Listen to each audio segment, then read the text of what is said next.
समीक्षा बैठक चमकी बुखार से बचाव को लेकर दिए निर्देश।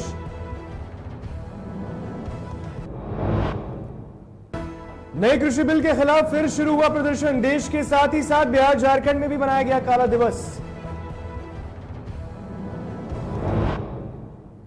मानसून आने से पहले ही तैयारी में जुटा पटना नगर निगम। तैयारियों का मेयर सीता साहू और नगर आयुक्त ने लिया जायजा। चक्रवाती तूफान यास का बिहार और झारखंड में असर जारी। प्रदेश के कई इलाकों में हो रही लगातार बारिश।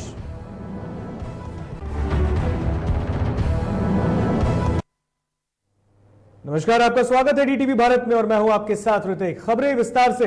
बिहार के मुख्यमंत्री नीतीश कुमार ने कोरोना महामारी के बीच अब चमकी बुखार को लेकर चिंता व्यक्त की है और इसके साथ ही उन्होंने समीक्षा बैठक बुलाई।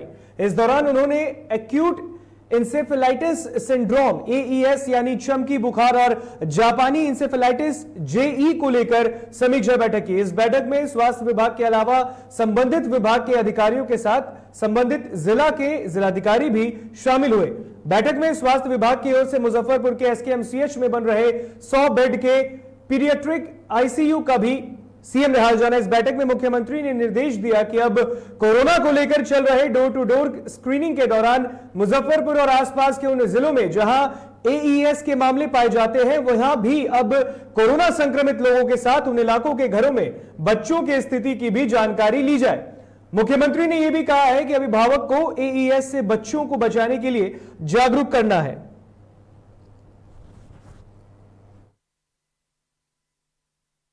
अखिल भारतीय किसान संयुक्त मोर्चा के आह्वान पर केंद्र सरकार के द्वारा लाए गए कृषि कानूनों के खिलाफ वामपंथी दल सीपीआई के नेताओं ने राजधानी पटना में काला दिवस के रूप में प्रदर्शन किया। इस दौरान उन्होंने प्रधानमंत्री नरेंद्र मोदी का पुतला दहन भी किया। 26 तारीख को कृषि कानून भी बनाया गया था, इंट्रोड्यूस किया गया था। तो ये सब 26 तारीख का इस रूप में बहुत ही महत्व है। मजदूरों के खिलाफ जो कानून बना वो भी वही उसी डेट में, तो ये सब एक साथ जुड़ गया था। और ये जो पूरा 7 वर्ष का समय है ये देश की जनता के लिए और यहाँ के जनतांत्रिक अधिकार जो हमारा है उस पर सब पर बड़ा हमला इस सरकार के द्वारा। किसान आंदोलन को लेकर 6 महीने बीत गए लेकिन अभी भी इसको लेकर आंदोलन जारी है। बता दें कि आज पटना में अखिल भारतीय संघर्ष मोर्चा ने काला कानून का विरोध करते हुए केंद्र सरकार के खिलाफ जमकर नारेबाजी की। साथ ही साथ किसान के सभी मांगों को पूरा करने की भी उन्होंने बात कही है। देश में जो मोदी साथ का था में खबरें आ रही हैं हिंदुस्तान के कोने कोने से, कर्नाटक से, त्रिपुरा से, बंगाल से, आसाम से, उत्तर प्रदेश, मध्य प्रदेश, पंजाब, राजस्थान, हरियाणा, बिहार के कोने कोने से, सभी राज्यों से खबरें आ रही हैं। बड़े पैमाने पर आज का विरोध दिवस मनाया जा रहा है। आज जो माहौल है, सरकार अगर अब भी नहीं चेती तो हिंदुस्तान में इनकी जमीन हम खिसका देंगे। बिहार में एक तरफ इलाज के अभाव में मरीजों की जान जा रही है तो वहीं दूसरी ओर औरंगाबाद के करसाव गांव में बना उप स्वास्थ्य केंद्र 3 सालों से बंद है। यहां इलाज कराने के लिए ग्रामीणों को गांव से 20 किलोमीटर दूर जाना पड़ता है। बता दें कि इस अस्पताल में डॉक्टर की प्रतिनियुक्ति तक नहीं की गई। वहीं कोरोना महामारी के बीच अस्पताल का इस तरह से बंद होना कहीं ना कहीं स्वास्थ्य व्यवस्था की पोल खोल रहा है।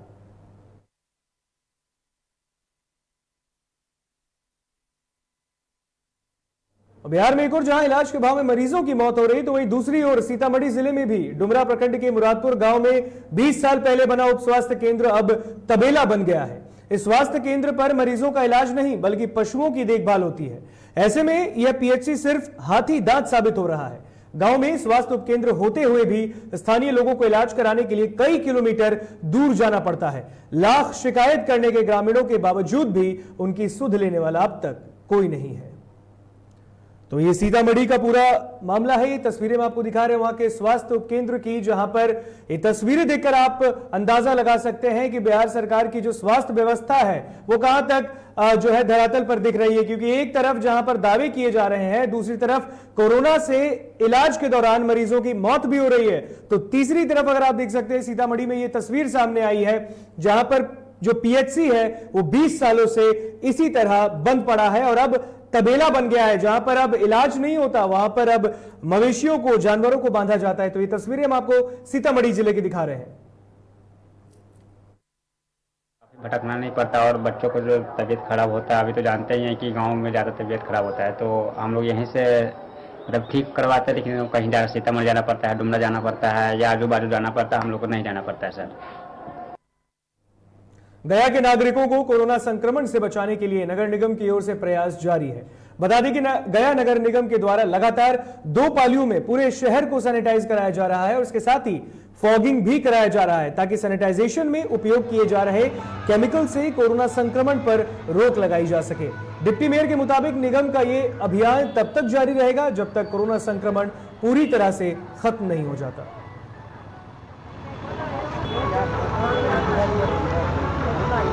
वार्ड नंबर 47, 48, 49, 50 में हम लोग अभियान चला रहे हैं, जिसमें हमारे वार्ड पार्षद 50 के प्रतिनिधि वीर जी, वार्ड नंबर 20 के वार्ड नंबर 45 वार्ड नंबर 49 के प्रतिनिधि पटवा जी और हमारे सभी। बिहार में लॉकडाउन की अवधि बढ़ाने के बाद सामुदायिक किचनों का भी चलाया जा रहा है, जहां भूखे लोग खाना खाकर अपनी भूख मिटा रहे हैं।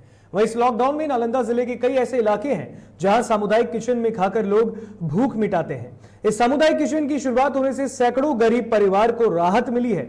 वहीं सामुदायिक किचन की देखरेख कर रहे कर्मी ने बताया कि इस समुदाय की किचन में कोई भी भोजन ग्रहण कर सकता है। उन्होंने बताया कि अब तक इसमें 1000 से भी ज्यादा लोगों ने भोजन ग्रहण किया है। इन सब कोरोना में जो गरीब आदमी जिनको खाना नहीं उपलब्ध हो रहा है, उन्हीं के लिए खोला गया है। अब डेली लगभग 100-200 आदमी सुबह शाम भोजन ग्रहण कर रहे हैं। क्या क्या खिलाया जा रहा है? चावल, दाल, सब्जी, सलाद। अच्छा, ये जो खोला गया है तो क्या नाम दिए इसको जो खोला? इसका नाम है सामूहिक रसोई मध्य विद्यालय खिलौना। नवादा में वैक्सीन की खेप आते ही टीकाकरण एक्सप्रेस शुरू हो गया है। बता दें कि सदर प्रखंड स्थित प्राथमिक स्वास्थ्य केंद्र से 2 टीकाकरण एक्सप्रेस को रवाना किया गया है, जो पंचायतों में जाकर लोगों को टीका देने का काम करेगी। जिले में कुल 16 टीकाकरण एक्सप्रेस दिए गए हैं। वहीं 45 साल से अधिक उम्र के लोगों को टीकाकरण एक्सप्रेस के माध्यम से टीका देने का काम किया जाएगा। तो नवादा की तस्वीर हम आपको दिखा रहे हैं, जहां पर 45 साल से अधिक उम्र के लोगों के लिए टीकाकरण एक्सप्रेस की शुरुआत की गई है। करीबन 16 गाड़ियां हैं जिन्हें रवाना किया गया है, जो अब घर घर जाकर 45 साल से ऊपर के लोगों को कोरोना का टीका देगी। तो ये तस्वीरें हम आपको दिखा रहे हैं, नवादा जिले की तस्वीर है, जहां पर टीकाकरण एक्सप्रेस शुरू कर दिया गया है। 45 साल से अधिक उम्र के लोगों को इस एक्सप्रेस के थ्रू उन्हें कोरोना का टीका दिया जाएगा, यानी कि लाभार्थियों के लिए टीका एक्सप्रेस की शुरुआत की गई है। सहरसा में डीएम कौशल कुमार ने समाहरणालय परिसर से जागरूकता वैक्सीनेशन एक्सप्रेस रथ को हरी झंडी दिखाकर रवाना किया। उन्होंने कहा कि इसके माध्यम से सभी प्रखंडों में 45 साल से अधिक उम्र के लोगों का टीकाकरण होगा। इसके साथ ही उन्होंने यह भी कहा है कि हर दिन 200 टीकाकरण करने का लक्ष्य रखा गया है।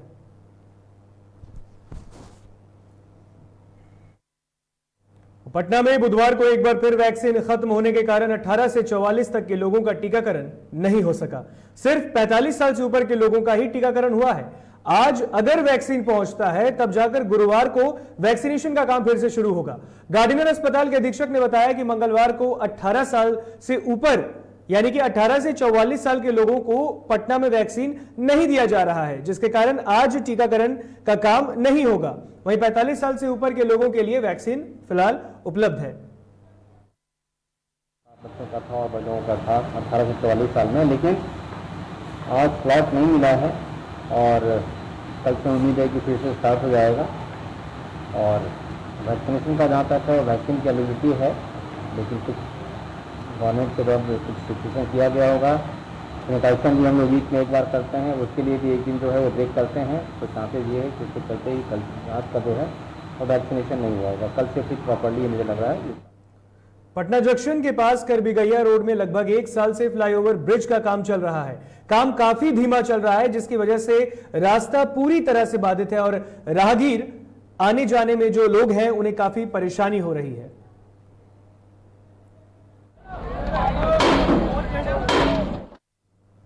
बिहार में लॉकडाउन पार्ट 3 तो लग गया है। ऐसे में बस वालों की भी मुश्किलें लगातार बढ़ती जा रही हैं। इधर बस में 25% ही यात्री को बैठने की अनुमति है और जब हमने इसको लेकर बस मालिकों और कर्मियों से बात की तब उन्होंने कहा कि हम आर्थिक तंगी से गुजर रहे हैं और भुखमरी की स्थिति भी बन गई है। तनख्वाह नहीं होता है, इसमें मालिक को घाटा है, टायर खिया रहा है, इंजन खिया रहा है, बहुत तरह की बात है जो भुखमरी के कगार पर है आदमी और नुकसान हो रहा है गाड़ी चलाने में। फायदा भी हो रहा है? नहीं, फायदा नहीं हो रहा है, घाटा है इससे। नुकसान है, बस का बचत नहीं हो रहा है, डीजल का पैसा नहीं पूर रहा है, डीजल का पैसा नहीं पूर रहा है। 5 फेरी गाड़ी घुमाता है तो 5 को 10 को लोग होता है। कई बसें भी लगा हुआ है, वो अभी चल भी नहीं रहा है। लगा हुआ अभी तो 25% गाड़ियाँ निकला है।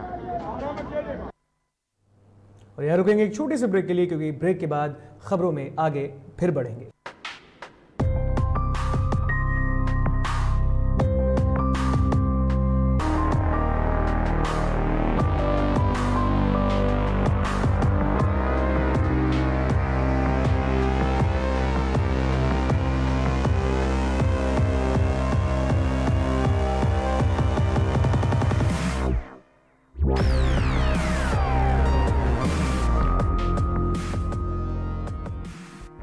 नमस्कार, मेरा नाम है सौरभ सफारी।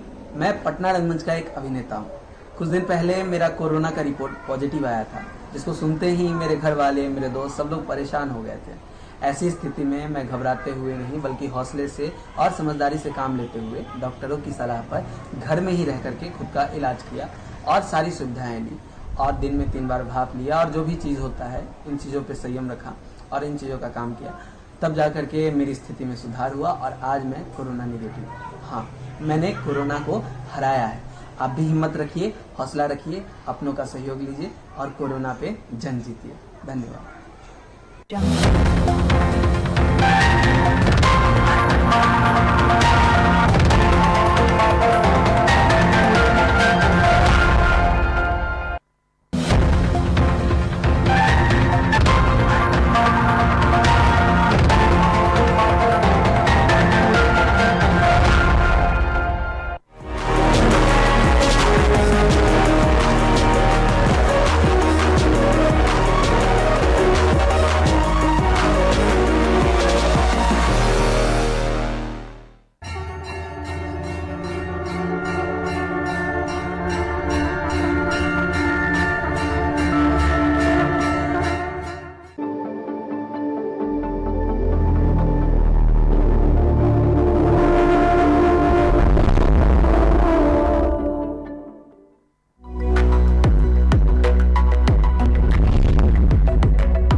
नमस्कार, मेरा नाम है सौरभ सफारी।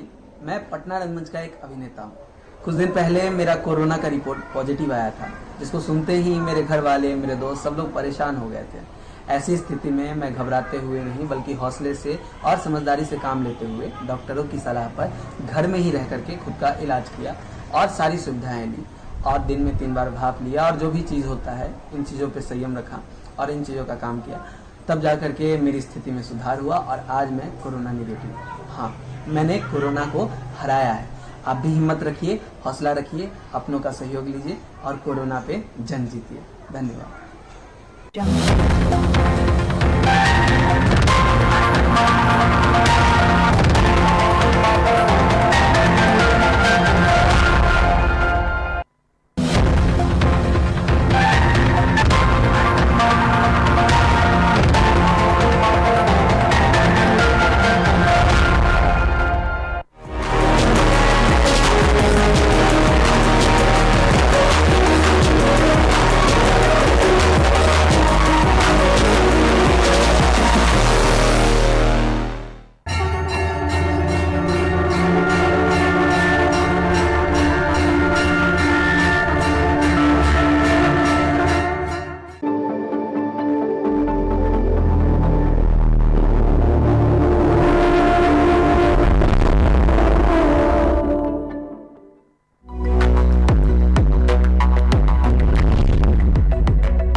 ब्रेक के बाद एक बार फिर स्वागत है आपका DTV भारत में। बढ़ते हैं खबरों में आगे।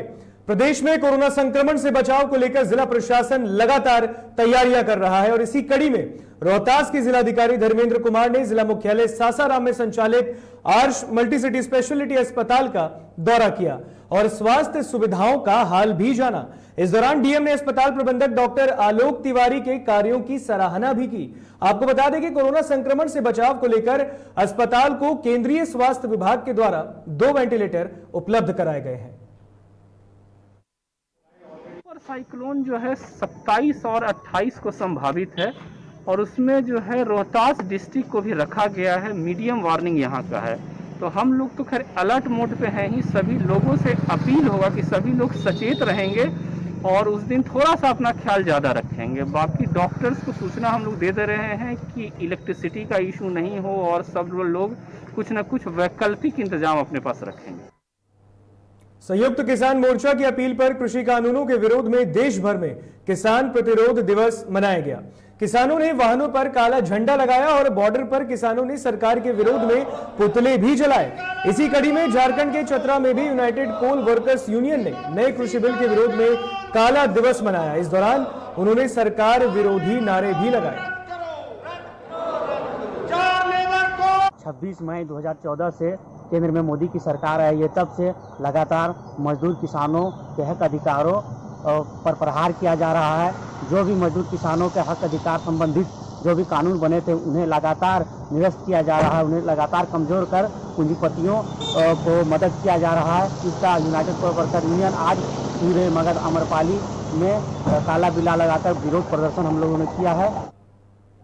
झारखंड के पौड़ैया हाट विधायक प्रदीप यादव ने एक वीडियो जारी करते हुए गोड्डा से सांसद निशिकांत दुबे पर बड़ा हमला बोला है। इस दौरान विधायक प्रदीप यादव ने कहा कि जो व्यक्ति कल तक गोड्डा में बने रहे ऑक्सीजन प्लांट का विरोध कर रहा था और यह कह रहा था कि इसके बनने से ब्लास्ट होगा, आज वही सोशल मीडिया के माध्यम से झूठी खबर फैलाकर वाहवाही लूटने का काम कर रहा है। कल तक जो ऑक्सीजन प्लांट के विरोधी थे, जब आज ऑक्सीजन प्लांट लगने की बात हुई है तो उसका झूठा श्रेय अपने लेना चाहते और जनता को भ्रमित करना चाहते। मुझे याद है कि 11 तारीख को यानी इसी 11 मई को जूम पर ही ऑनलाइन डीएमएफटी की बैठक थी। उसमें सांसद भी थे, तमाम विधायक भी थे और जब गोड्डा में ऑक्सीजन प्लांट बिठाने की बात आई, क्योंकि जो ऑक्सीजन प्लांट पूरे स्टेट में अभी बिठाना है उसमें से इंफ्रास्ट्रक्चर का खर्च राज्य सरकार को देना है, उसके विद्युतीकरण का खर्च राज्य सरकार को देना है, ऑक्सीजन प्लांट भारत सरकार देगी और ये उनकी जिम्मेवारी है, ड्यूटी। तो यही निशिकांत दुबे सांसद जिन्होंने कहा कि भाई ऑक्सीजन प्लांट बिठाना खतरा से खाली नहीं है, आज भी मेरे पास रिकॉर्ड्स है उनके।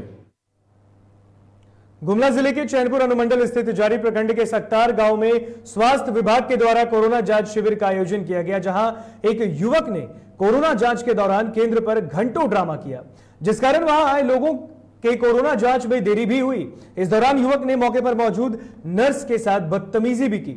इस सूचना मिलने पर मौके पर पहुंची पुलिस ने युवक को गिरफ्तार कर जेल भेज दिया है। के बारे में एक वीडियो भी वायरल हुई है और उसमें उस व्यक्ति के द्वारा वैक्सीनेशन लेने से मना किया जा रहा है और एएनएम के साथ भी अभद्र व्यवहार किया था, उस पर केस हो गया है। झारखंड के पौड़ैया हाट में सामुदायिक स्वास्थ्य केंद्र में बेकार पड़ा बाइक एम्बुलेंस प्रशासन और तैयारियों पर भी सवाल खड़े कर रहा है। वहीं बाइक को लेकर चिकित्सा प्रभारी डॉक्टर पूनम रानी ने बताया कि बाइक एम्बुलेंस में कई समस्याएं हैं, साथ ही ड्राइवर भी नहीं है, जिसके कारण सेवाएं नहीं ली जा रही। साथ ही उन्होंने ये भी कहा कि इसके इस्तेमाल के लिए कोई आधिकारिक रूप से चिट्ठी नहीं है। ऐसे में अब सवाल उठता है कि जहां एम्बुलेंस की कमी से लोग मर रहे हैं, तो वहीं प्रशासन की तैयारी के कारण एम्बुलेंस आखिर बेकार क्यों पड़ा है।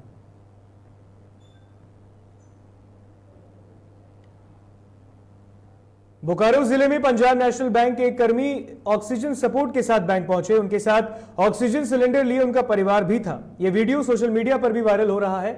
मामला बोकारो के सेक्टर 4 स्थित पीएनबी बैंक का है। बैंक कर्मी ने बैंक के अधिकारियों पर गंभीर आरोप लगाए हैं। उनका कहना है कि वे कोरोना से ग्रसित थे, अभी ठीक होने के बाद फेफड़े में संक्रमण के बाद ऑक्सीजन सपोर्ट पर हैं, लेकिन बैंक के अधिकारी उन्हें काम पर बुलाते हैं। यही नहीं, बैंक कर्मी के साथ पेमेंट को लेकर भी खींचतान करते हैं। इन सबसे परेशान होकर उन्होंने इस्तीफा भी दिया, लेकिन इस्तीफे को नामंजूर कर दिया गया। इस बाबत जब बैंक अधिकारी से बात करने की कोशिश की गई तो बैंक अधिकारी ने कुछ भी बोलने से इनकार कर दिया। तो बोकारो का ये पूरा मामला है। ये वीडियो बोकारो से वायरल हो रहा है, जहां पे बोकारो के सेक्टर 4 स्थित ये पीएनबी बैंक है, जहां पर बैंक कर्मी ऑक्सीजन सिलेंडर लेकर ही बैंक पहुंच गए। उनका आरोप है बैंक अधिकारियों पर कि वे उन्हें संक्रमित होने के दौरान ही उन्हें काम पर बुला रहे हैं, और अगर इस बाबत उन्होंने जब रिजाइन भी दिया तब भी उनका जो रेजिग्नेशन है उसे मंजूर नहीं किया गया, नामंजूर कर दिया गया है। तस्वीरों में आप देख सकते हैं ये बैंक कर्मी है जिन्हें शिकायत है कि वे फेफड़े में संक्रमण होने के कारण उन्हें सांस लेने में दिक्कत है। इस कारण वे ऑक्सीजन सिलेंडर लेकर ही बैंक में पहुंच गए और वहां के अधिकारियों से झड़प उठे। तो ये वीडियो बोकारो से वायरल हो रहा है।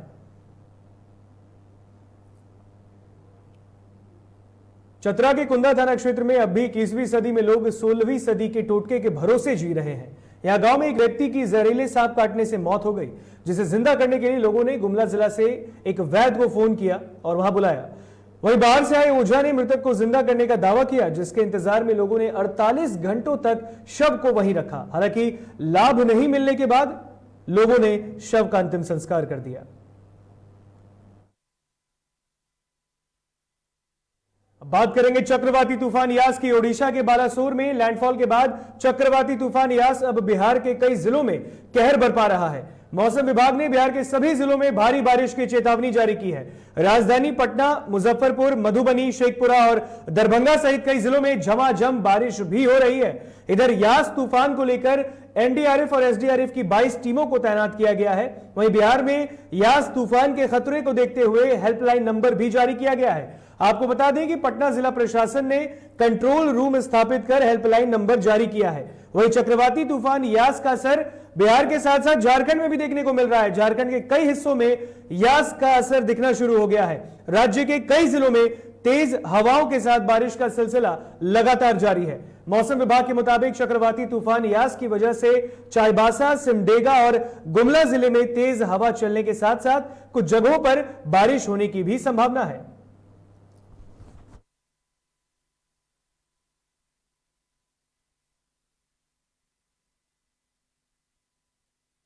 फिलहाल यह बुलेटिन में इतना ही। हमें दीजिए इजाजत, लेकिन जाने से पहले जैसा कि लगातार डीटीवी भारत आपसे अपील कर रहा है कि कोरोना गाइडलाइन का पालन करें। लॉकडाउन को एक्सटेंड किया गया है, बिहार में लॉकडाउन पार्ट 3 लगा है, इसका बखूबी पालन करें। कोरोना गाइडलाइन का उल्लंघन ना करें, अपने आप को स्वस्थ रखें, सुरक्षित रहें। नमस्कार।